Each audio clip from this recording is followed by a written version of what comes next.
Welcome to the High Ground Podcast in under 10 minutes. Okay, so today we're just going to ask you, who do you prefer, Batman or Superman? Batman. Why? Well, I've always thought he was a bit cooler than Superman, but it might be having something to do with the fact that Batman was more sort of around when I was growing up with like the animated series and the Tim Burton films, whereas I think I always associated like Superman the movie with like my dad would watch it, or my dad would say like, "Oh, Superman's on, do you want to watch it?" You know, like that sort of Superman was like the last. I don't know, the last generation's hero maybe, but I don't know. I don't not like Superman. I just think Batman has like better story beats for me. I gotta say, I'm going Discuss. complete opposite. Because for me, besides the 1960s show, because the Adam West award was always on TV Yeah, when yeah, I was growing up. yeah, But for me, it was Superman and Spider Man, because you had the Christopher Reeve movies from '78 to '87. yeah, You had so then Batman really came around in '89, yeah, and so that was Batman was later and it had a more of a darker. But I always gravitated towards Superman because he first major superhero movie, and yeah, it's him, like I said, with the Spider-Man, with Spider-Man and his Amazing Friends, was my introduction to comic book movies, and yeah.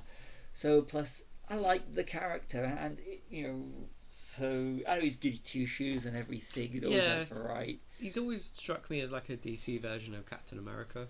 Well, Captain America's the Marvel Well, version. yeah. Well, Because, sorry, yeah. If he was first, wasn't he? Yeah. But, yeah. No, but yeah, I do like Superman, but like because of like how the nature of him, like he is like the avatar of good, isn't he? Like he's like the DC Yoda, if you like. I don't know. Sometimes he seems a bit too sort of. I like my heroes a bit dark, like I like the Punisher, and I like Deathstroke, and I like people that are sort of ambiguously heroic, as well as a bit over the edge as well. Don't know what that says about me, but I think personally, Punisher is more on the line in terms of the reason why he does it is more in line with Superman than actually Batman, because Punisher's mindset is that the Punisher always thinks that he's doing what's right for everybody else, whereas Batman's motivated by the death of his parents and to rid crime, whereas the Punisher, like Superman, even though they are complete opposite ends of the spectrum, are motivated to do what's right. Yeah. So I gravitate towards Frank Castle, the Punisher, for the same reason why I gravitate to Superman, because their motivation is to do what's right at the end. Everything. I think their methods are similar, Batman and Punisher, Definitely. but maybe not their motivations. Yeah, I never thought about it that way. That's quite interesting. It's a bit, food for thought. Yeah, and I think the Punisher takes it a bit too far, though, doesn't he? He does. Like to sort of be an idol, although he is cool. Like, but bring back Tom Jane. I like Tom do Jane. like John Bernthal though. Johnny Bernthal. Punisher season 2 on Netflix. That's, to me, that is perfect storytelling for me in terms of for the character. But I do like the Tom Jane Punisher. Yeah. But Did you like Batman more for a bit when the Tim Burton one came out? I liked Tim Burton. I did. I liked it. I mean, even the Batman Forever was tolerable, but it's just. Oh, it's just a toy advert, though, isn't it? Yeah. Even more. So, do you know that really annoys me as a side note when people say, "Oh, the Ewoks are shit because they're just toy selling, like methods." Watch Batman Forever and Batman and Robin. Like, apparently, like the whole attitude on set for both those films was like, we're making a cartoon. Yeah. Like, it annoys when people bypass obvious toy selling vehicles like that. But people don't like to say, even in the geek community, didn't like to say bad things about Batman until yeah. Batman and Robin came out. Yeah, it killed the industry. Yeah, it did for until 2000 with, you can't really call Blade was more of an underground. No. X-Men and Spider-Man, and you've got, That certainly killed Batman for nearly 10 years. Yeah.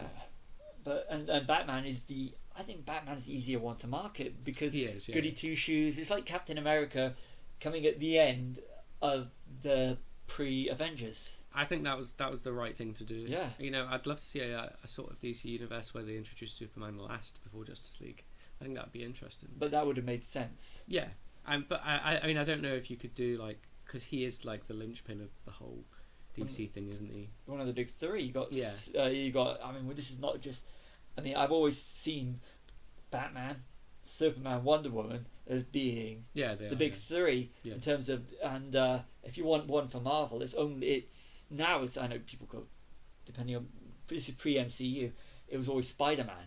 So because Spider-Man's the one that And Cap everybody knows. as well, I would imagine, is it? But for me as a kid, you know, growing up, because we're in the UK, but to me Spider-Man was always Yeah. the one that everybody knew. Spider-Man was always Yeah, I on mean, TV. even I can relate to that, because when I was young in the 90s, the 90s Spider-Man animated series was like what got me into Marvel. Yeah. And that was great because that had all the Marvel that was like a sort of mini MCU for the time, like animated.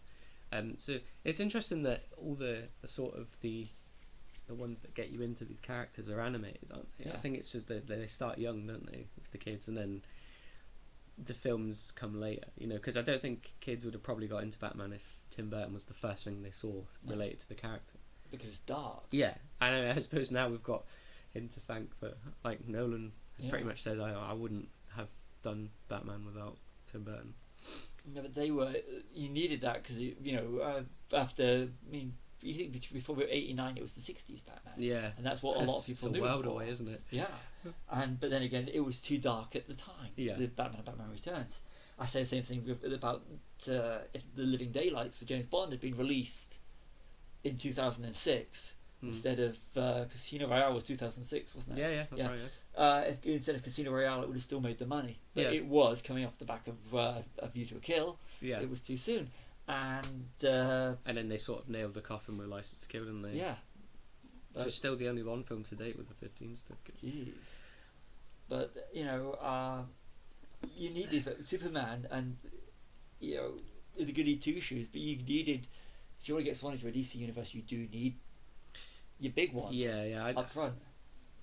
I think that's the reason they're so still quite prominent, because they are the opposite of each other, aren't they? Like, they're always sort of keeping each other in check, if you like, or usually Superman keeping Batman in check, but it's just they have a good dynamic as well, because they are sort of they're opposite ends of, you know, Superman lost his parents naturally, you know, like it wasn't like, whereas Batman lost them unnaturally. So I think they're both orphans, but different types of orphans, you know. Yeah. I think Superman's more like the sort of the immigrant allegory, isn't he, that comes and makes a good life of himself, and Batman's like the rich kid who learns to be humble, sort of thing. Yeah. But I think it's like I think what we can safely say as we wrap this up is it's generational in terms of what you actually definitely introduced to first, and it goes back to my theory about the characters you relate to are the ones you see as the glorified version of yourself. Yeah. I don't know what that says about me, that I think I'm A Batman. lot of people like to think a lot of people do like to see themselves as the bad boy. Yeah, Even yeah. if they are. The darkness. Yeah. I think they all just want to say I'm Batman in a gruff voice, don't they? On that note, thank you for listening. I'm Stevie W. And Callum.